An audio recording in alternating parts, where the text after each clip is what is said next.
shocking details in the South African politics was Shivambu deciding to actually quit EFF, one of the most influential political parties in South Africa, though with less numbers, but the impact of the economic freedom fighters in South Africa, I mean, it has been overwhelming, not only in South Africa, but on the African continent.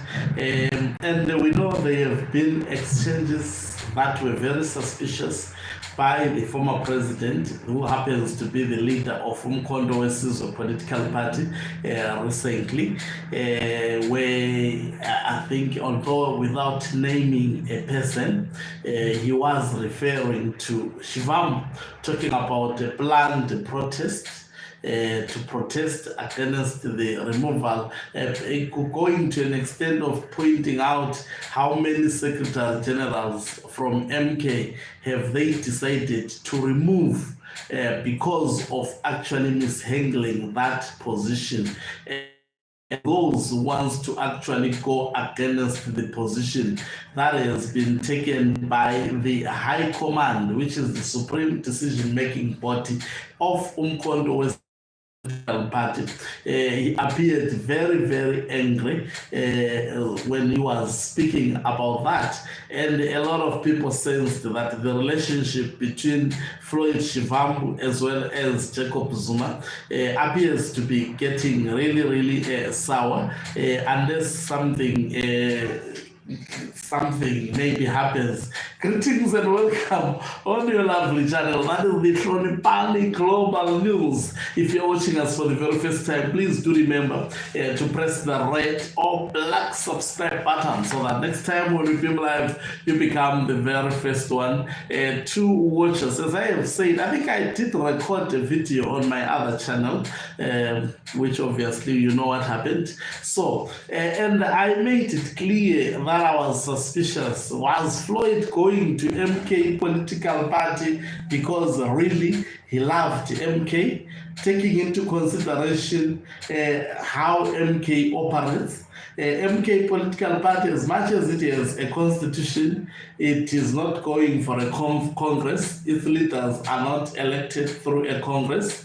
The leaders of the MK political party can be fired by the president. The president has the power to fire and hire the leaders of the MK political party. Of course, there is a statement which says in consultation with the High Command, that is the supreme decision-making body of Umkhonto weSizwe. So, Umkhonto weSizwe as a political party places so much power on one individual, that is Jacob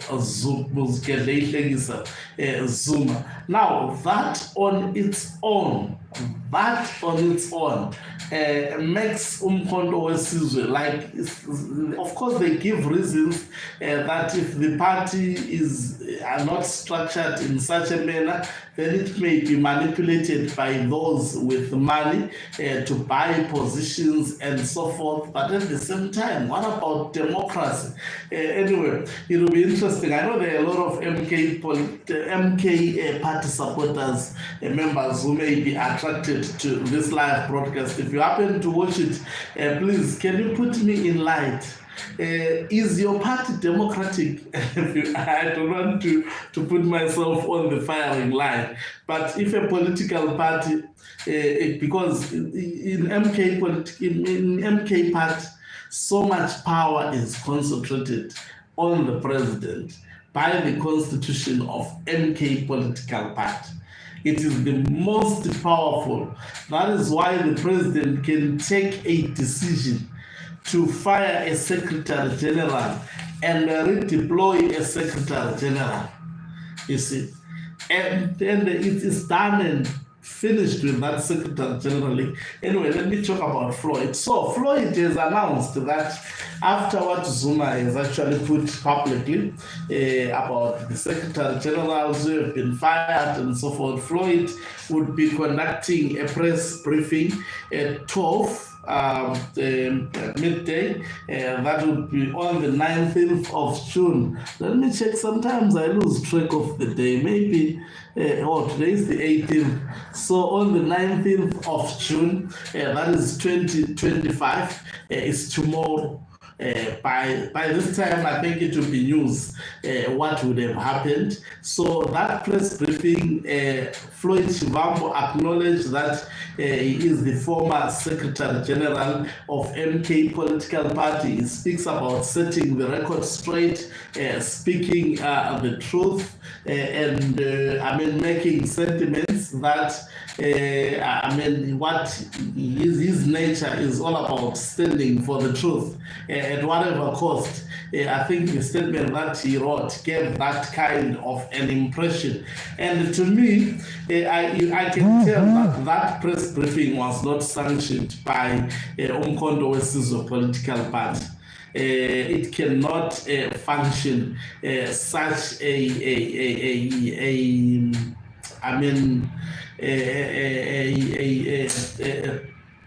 press briefing for what, by the way, which is only addressed by the former Secretary General. So it will be boutique hotel. It's called Mulu Luxury Boutique Hotel, and the selected media, which is accredited, is supposed to attend that event. In my own humble submission, this is how I would happen. We are allowed, by the way, to think and speculate. So tomorrow I'll be coming back if I'm wrong. Firstly, I'm thinking Flyod, because he says he's going to talk about the politics of South Africa. I'm thinking Flyod is resigning from Umkhonto weSizwe political party. Definitely, he will give a picture that at the moment there is no political party that stands for the black people in South Africa. And he will speak of a strategy to come with an alternative party amongst the political parties, amongst the existing political parties, that would be an alternative in South Africa. And that is my reasoning. Let's watch until tomorrow. I think it's clear that one, if I get this wrong, but that is exactly what he is aiming at. Now, forming his own political party, will he be successful? You see, that is where I think he may attract individuals, his former colleague or friend, individuals such as Dr. Mbuyiseni Ndlozi. He has a lot of supporters, especially if we co-opt him as the vice president and he becomes the president. He may also attract quite a number of fired economic freedom fighters members when especially he departed. And you remember there may have been restructuring and a witch hunt for those who have been working with Flyod. A lot of individuals may be attracted to this political outfit. Now, if it has an individual like Dr. Mbuyiseni Ndlozi, then that would be the biggest challenge to the economic freedom fighters. It will make a really some bit of impact. Of course, it may not just wake up like that, but if it contests the next coming elections, it may get proportional representation, councillors. Yes, it may get local representatives, quite a number. You remember, Dr. Mbuyiseni Ndlozi has that capacity and the ability, especially to attract the youths of South Africa. Will Dalimpofu join Flyod Shivambu? I'm yet to see on that one. I'm yet to see. You see, it will determine on. There is a possibility. There is a possibility that all those who left EFF, most of them, maybe the reason why you see even Flyod being brave, you can see he's funded. He hasn't been working as a parliamentarian, but he's holding a press briefing at a boutique, some luxury boutique hotel.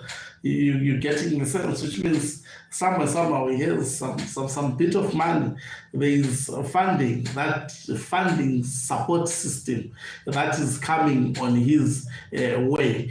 So definitely a new political party may be on the horizon, and which may actually borrow from the concepts of the EFF as well as MK, but be a little bit democratic, you see, and in terms of the language, in terms of how it projects itself, and not be confrontational the way Julius Malema has been. Will it be a challenge to Julius Malema? It may partly eat to the constituency of Julius Malema. It may also partly take some of the members from obviously both ANC as well as also MK political. There is a high possibility that may be, I think, undermine Flyod Shivambu at your own peril. You cannot disassociate of economic freedom fighters from Flyod Shivambu. You cannot actually equally disassociate the organizational nature, though I think it may have been resisted. We will hear more some of the theories that maybe Flyod Shivambu might have tried to run through the National High Command, and he was blocked, and eventually a loophole was found when he visited. I think I have said it and maintained it, that firing him because he decided to attend a church of a pastor that the South African government deems, I mean, in a certain way, in quotation, that on its own, to me, it looked like the MK political party was waiting for an opportunity to launch a missile to get rid of Flyod Shivambu. So before speaking more, I think I've ventilated a lot. Let's wait for tomorrow. But I've tried to make some sense to my viewers. But tomorrow I'll bring a detailed analysis after whatever